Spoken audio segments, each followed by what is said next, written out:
Hi folks, this is Tony for the A Minute to Midnight show, just putting together a short video on whether or not the Rothschilds purchased Jerusalem in 1829 as many people claim that they did.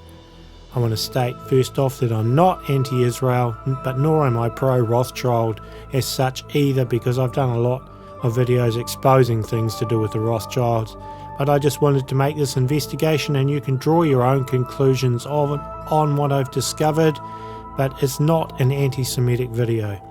Also, please note my voice is a little bit probably not the greatest, and I've had to edit out a lot of coughing and spluttering as I've had a bit of a bug while I'm doing this. Anyway, I think it's important when we investigate that we actually do things objectively. Whether we like what we find or not, we should be searching for the truth. And I hope you get something out of the research I've done on this. This was published in the Niles Weekly Register in 1829 on November 28th, and it states, "There is a report that the Rothschilds have purchased Jerusalem. We see nothing improbable that in the pecuniary distress of the Sultan he should sell some part of his dominion to preserve the rest, or that the Rothschilds should purchase the ancient capital of their nation. They are wealthy beyond the desire, perhaps even of avarice, and so situated, it is quite reasonable to suppose that they may seek something else to gratify their ambition, that shall produce most important effects. If secured in the possession, and which may be brought about by money, they might instantly, as it were, gather a large nation together, soon to become capable of defending itself, and having a wonderful influence over the commerce and condition of the East, rendering Judea again the place of deposit of a large portion of the wealth of the ancient world. To the Sultan the country is of no great value, but in the hands of the Jews, directed by such men as the Rothschilds, what might it not become, and in a short period of time? The Sultan is in great difficulty. Baron Rothschild was proceeding to Constantinople, and a second rebuilding of the temple is not among the most strange things expected in these strange times by some of the Jews." Okay, there are a couple of things that spring to my mind immediately when I read that article. The first one is that there's nothing verifiable in it. It doesn't give any location where supposedly this occurred, that the Sultan sold the land to the Rothschilds, or where the title deed actually resides. So there's nothing to actually prove that it happened at all in that article. It may have done, but it's certainly not provable by that article. Second thing, though, that's also very interesting is it states that the land of Jerusalem was of no great interest to the Sultan, which supports the fact that Jerusalem was not of great interest to Islam, or the Al-Aqsa Mosque was not so important to them at all in the early 1800s, contrary to what they try to tell you today. Also, I'm unsure which of the Rothschilds was the Baron mentioned in this article, because the 5 sons of Mayer Amschel Rothschild were all elevated to Austrian nobility in 1822. I mentioned that it was the Niles Weekly Register in which that article was published. Okay, so now Hezekiah Niles, he was an American editor and publisher of the Baltimore-based national weekly news magazine, the Niles Weekly Register. Niles edited and published the Weekly Register until 1836, making it one of the most widely circulated magazines in the United States, and himself into one of the most influential journalists of his day. The Niles Weekly Register covered not only politics, but economics, science, technology, art, and literature. And Niles tried to present his arguments of both sides fairly and objectively, a policy which has made the paper an important source for the history of the period. While it doesn't offer definitive proof of the Rothschilds' purchase of Jerusalem, it must also be noted that the Niles Register was highly regarded, and the editorship of the Quaker who began it, Hezekiah Niles, was well regarded, including by presidents in the early 1800s. Niles held the Jews in great esteem. He was consistent about equality for the Jews. He and the editors who followed him were bitter about anti-Semitism in any shape or form.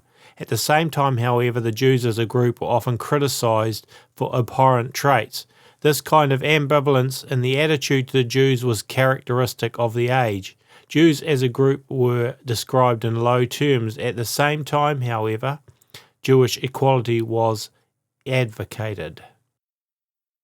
Niles knew some Jews personally. He belonged to a number of social organisations with some leading Jews in Baltimore. Okay, so the Niles Register was one source that you would think would be fairly reliable, but I went to go see what else I could discover and see if I could find more information. I found the Asiatic Journal from July 1829, where it says this: Baron Rothschild has engaged to furnish the Turkish Sultan the enormous sum of 35 million piastres at 3 instalments, without interest, on condition of the Sultan's engaging for himself and his successors to yield to Baron Rothschild forever the sovereignty of Jerusalem and the territory of ancient Palestine, which was occupied by the 12 tribes. The Baron's intention is to grant to the rich Israelites who are scattered about in different parts of the world portions of that fine country where he proposes to establish signiories and to give them as far as possible their ancient and sacred laws.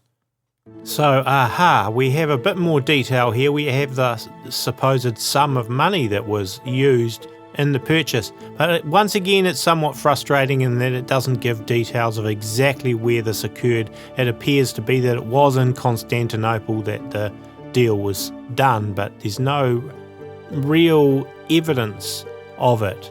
For example, there's no specific date on which day the alleged deal took place.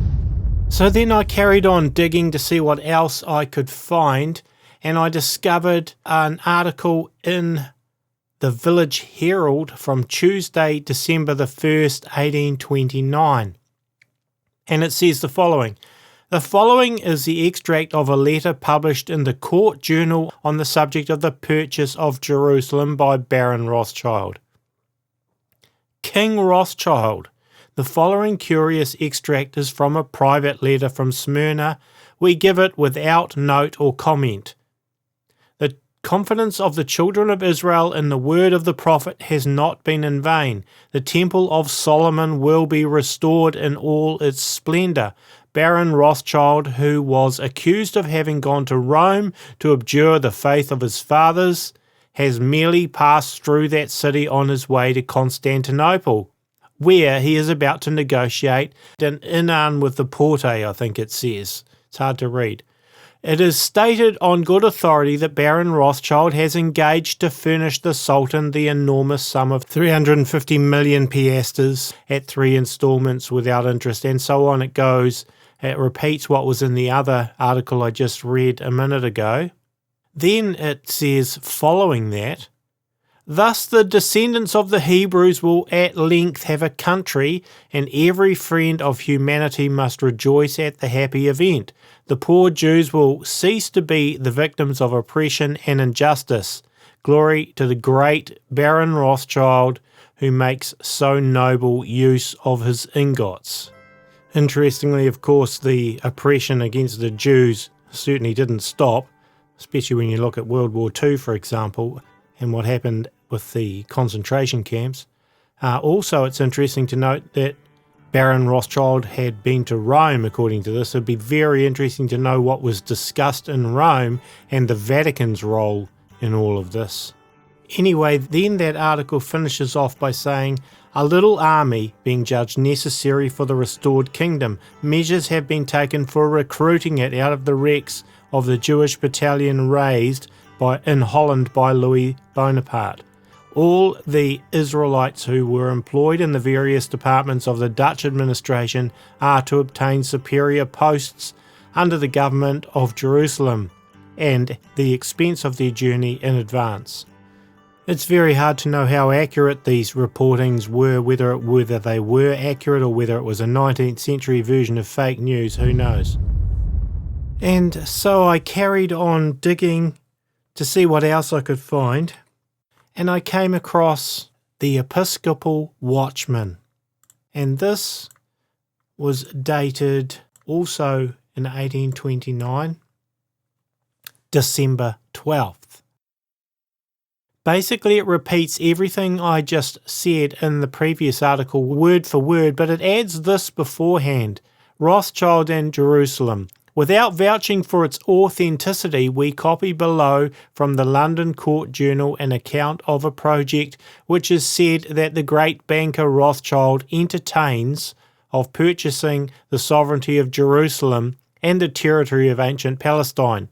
If any credit is to be attached to this statement, the Sublime Porte will not find the difficulty which the London journalists anticipate in complying with the pecuniary demands of Russia.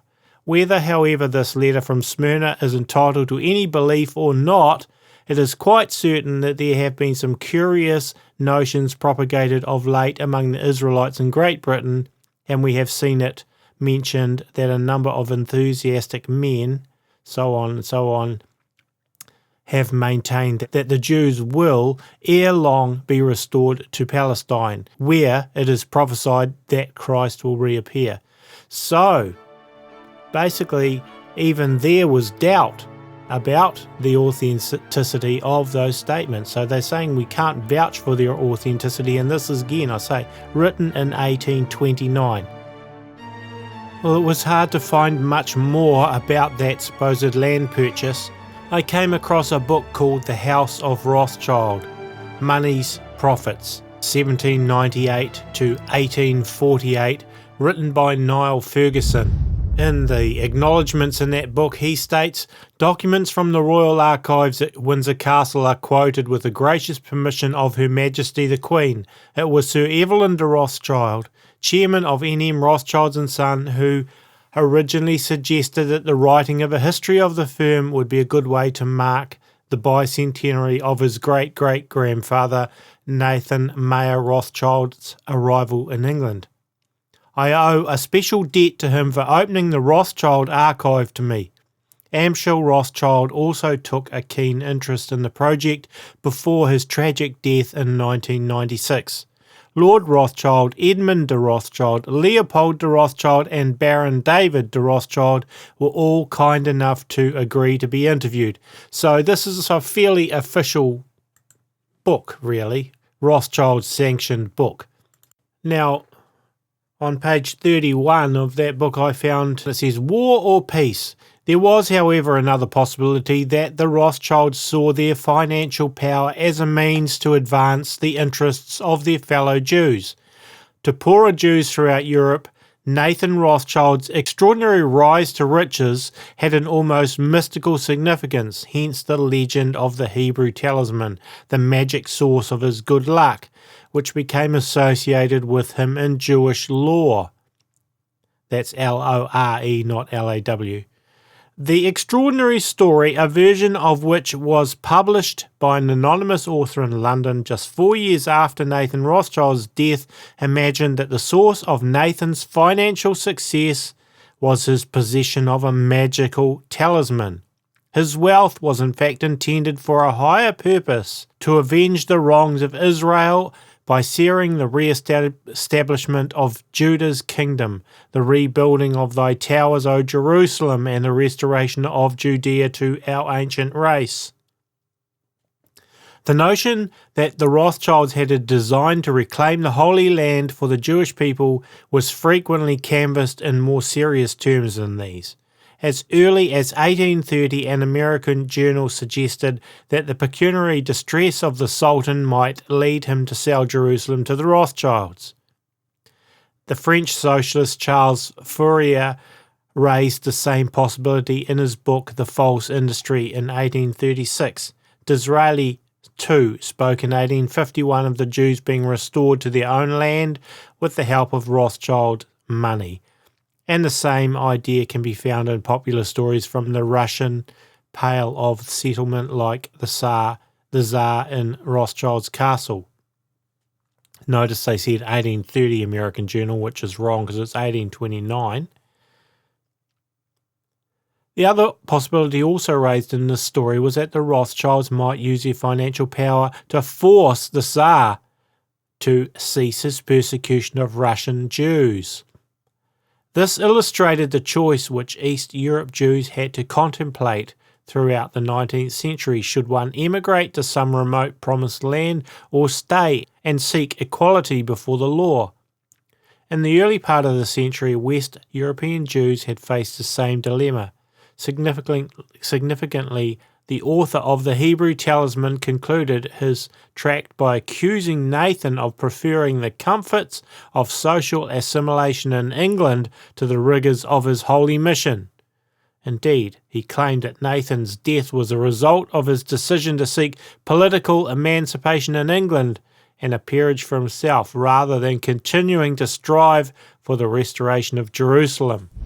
It also talks about how a correspondent asked Nathan Rothschild directly, "How is it that your people with so extensive an influence have made no efforts to reacquire Palestine, the land of your forefathers, from the Porte, the ruler of Egypt and the powers of Europe?" As we've seen, this question was answered in mystical terms in the pamphlet The Hebrew Talisman in 1836, and one proto-Zionist Jewish writer formally proposed that Amschel purchase land in Palestine that same year. The French socialist Charles Fourier was another who thought that the restoration of the Hebrews would be a splendid coronation for the gentlemen of the House of Rothschild. Like Ezra and Zerubbabel, they lead the Hebrews back to Jerusalem and erect once again the throne of David and Solomon in order to call into being a Rothschild dynasty. Almost exactly the same image was conjured up at the other end of the political spectrum by the Universe in October 1840. British evangelicals were also attracted to this idea. As Lady Palmerston commented in the wake of the Damascus affair, the financial and religious elements in this country are absolutely determined that Jerusalem and the whole of Palestine shall be reserved for the Jews to return to. This is their only longing, to restore the Jews. Though Stanley was surprised when Disraeli raised the subject 11 years later, it was scarcely an original thought. Indeed, it is possible to see such remarks as expressions of Christian millenarian hopes, with the Rothschilds supposedly hastening the second coming. But there is no evidence that the Rothschilds harboured any such intentions. The involvement of individual members of the family in what became known as Zionism was a much later development. But if you look back there, notice it says we have seen the question was answered in 1836 when one proto-Zionist proposed that Amschel purchase land in Palestine that same year. So in a sense, that kind of nullifies the 1829 argument that they'd already bought Palestine, or that they'd already bought the land, because here we have them somebody advocating that they should do it in 1836. So you have to question the accuracy really of those 1829 articles. So if the Rothschilds had bought Jerusalem in 1829, which I seriously doubt they did, there was still a lot of poor Jews in Jerusalem after that. In the first half of the 18th century, the old city of Jerusalem's Jewish population lived in dire conditions of poverty. Few Jews owned land, and most had to rent their apartments from Muslims. In 1857, the opportunity arose to purchase a large plot of land in the southeast of the Jewish quarter and build on it. The aim was to build modern apartments in order to relieve the crowdedness of the cramped Jewish quarter. And to the west of the square, the Rothschild House is a two-storey building with arches that was built in 1871 with funds provided by Baron Wolf Rothschild of Frankfurt to house poor families, and the Rothschild family coat of arms is still at the top of the building. The centre was constructed with approximately 100 two-room apartments which were allocated to poor families for a period of 3 years free of charge or at a low rental fee. The centre for poor Jews, called Bate Masi, was constructed between 1860 and 1890 by an association of Jews from Holland and Germany. So the Rothschilds sort of chimed into that later, and no doubt whatever they put into it was chicken feed out of their pockets really, compared to the wealth of the Rothschild family. So my goal was not really to produce any sort of statement from this video, but just to bring my research out for those that are interested. Now, if there is anyone else that has more information, particularly if there are Jews living in Jerusalem that can go to the Rothschild Museum and find out any more information, let me know. I'd be glad to hear any more information on this that anyone has. Other than that, I hope you enjoyed the video. Please like it if you did get something out of it. Subscribe to our YouTube channel and visit our website aminutemidnight.com. And don't forget, we run this entirely by donations and we always appreciate help. So that's about it for this short video. So much more I could have said, but I better call it quits here. So this is Tony saying goodbye till the next video.